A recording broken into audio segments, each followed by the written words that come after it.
24 breaking. ചോറ്റാനിക്കരയിലെ 16-കാരിയുടെ ആത്മഹത്യയിൽ അന്വേഷണത്തിന് SIT രൂപീകരിച്ചു. പുത്തൻകുരിശ് ഡിവൈഎസ്പിയുടെ നേതൃത്വത്തിലുള്ള സംഘമാണ് അന്വേഷണം നടത്തുക. കൊറിയൻ സുഹൃത്ത് മരിച്ചതിലുള്ള മനോവിഷമത്താൽ ജീവനൊടുക്കിയെന്നായിരുന്നു പെൺകുട്ടിയുടെ ആത്മഹത്യാക്കുറിപ്പ്. വിഷ്ണു സുരേഷ് ആയിരുന്നു. Vishnu, good morning. സ്കൂളിൽ പോകാൻ ഇറങ്ങുന്ന കുഞ്ഞ് ഏതാനും അരമണിക്കൂറിനുള്ളിൽ മരിച്ച നിലയിൽ കാണപ്പെടുന്നു എന്ന് പറയുന്നത് അങ്ങേയറ്റം ദുരൂഹമാണ്. ഇപ്പോഴും അവർ കുടുംബമൊക്കെ സംസാരിച്ചിരുന്നില്ല നമ്മളോട്. ഏതെങ്കിലും തരത്തിൽ എന്താണ് എന്ന് ഇപ്പോഴും പിടികിട്ടുന്നില്ല. അങ്ങനെ ദുരൂഹമായി നിന്നാൽ പറ്റില്ലല്ലോ. അപ്പോൾ ഈ പ്രത്യേക അന്വേഷണ സംഘത്തിന് അത് പരിഹാരം ഉണ്ടാക്കാൻ കഴിയും എന്ന് പ്രതീക്ഷിക്കാമോ വിഷ്ണു? Ashwi, good morning. അതിലൊരു വ്യക്തത വരുത്താനുള്ള ശ്രമമാണ് പോലീസിന്റെ ഭാഗത്ത് നടക്കുക. എന്താണ് സംഭവിച്ചതെന്ന് പോലീസിന് ഇപ്പോഴും ഒരു വ്യക്തത വന്നിട്ടില്ല. കുട്ടി സ്കൂളിലേക്ക് പോകുന്നു. വീടിന് തൊട്ട് സമീപത്തുള്ള പാറമടയിൽ അവിടെ ഉണ്ടായിരുന്ന കുളത്തിലേക്ക് ചാടുന്നു. അവിടെ ബാഗ് വെച്ച ശേഷമാണ് പാറമടയിലേക്ക് ചാടുന്നത്.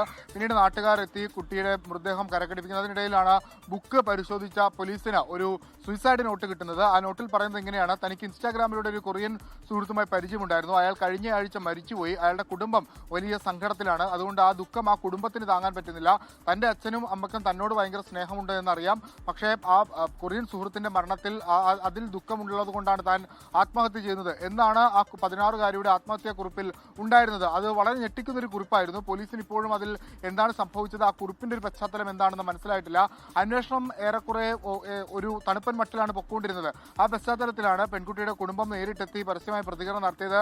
അന്വേഷണം മെല്ലെ പോകുന്നു, അന്വേഷണത്തിൽ ഞങ്ങൾക്ക് കാര്യമായ പ്രതീക്ഷകളൊന്നുമില്ല. ആ പശ്ചാത്തലത്തിലാണ് ആലുവ റൂറൽ എസ്പിയുടെ നേതൃത്വത്തിൽ അദ്ദേഹം ഒരു പ്രത്യേക അന്വേഷണ സംഘത്തെ കോൺസ്റ്റിറ്റ്യൂട്ട് ചെയ്യാനുള്ള തീരുമാനമെടുത്തത്. പുത്തൻകുരിശ് ഡിവൈഎസ്പിക്കാണ് ചുമതല. ഈ പെൺകുട്ടിയുടെ മൊബൈൽ ഫോണാണ് ഇതിൽ ഏറ്റവും നിർണായകമായ ഫാക്ടറായി മാറുന്നത്.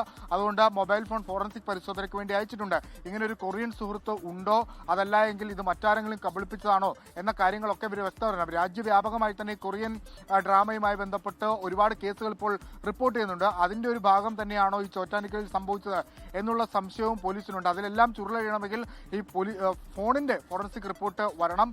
അതിൽ എന്തൊക്കെ സംഭവിച്ചിട്ടുണ്ടെന്ന കാര്യം വ്യക്തത വരണം. എന്നാൽ മാത്രമാണ് ഈ പെൺകുട്ടി കത്തിലെഴുതിയ കാര്യങ്ങളൊക്കെ ശരിയാണോ അല്ലയോ എന്ന കാര്യത്തിൽ ഒരു വ്യക്തത വരികയുള്ളൂ. അപ്പോൾ പോലീസ് തന്നെ ഒരു ജാഗ്രതാ നിർദ്ദേശമായി പറയുന്നത് ഇത്തരത്തിലൊരു സംഭവം ഉണ്ട്.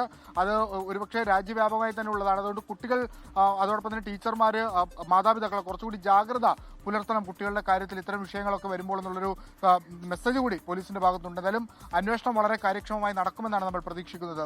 ഹാഷ്മി, ലോകത്തെവിടെയായാലും ഏത് സമയത്തും 24 വാർത്തകളും ഓഗ്മെന്റഡ് റിയാലിറ്റി പാക്കേജുകളും എക്സ്പ്ലെയിനറുകളും വിശദമായി കാണാൻ ഞങ്ങളുടെ യൂട്യൂബ് ചാനൽ നിങ്ങൾക്ക് സബ്സ്ക്രൈബ് ചെയ്യാം.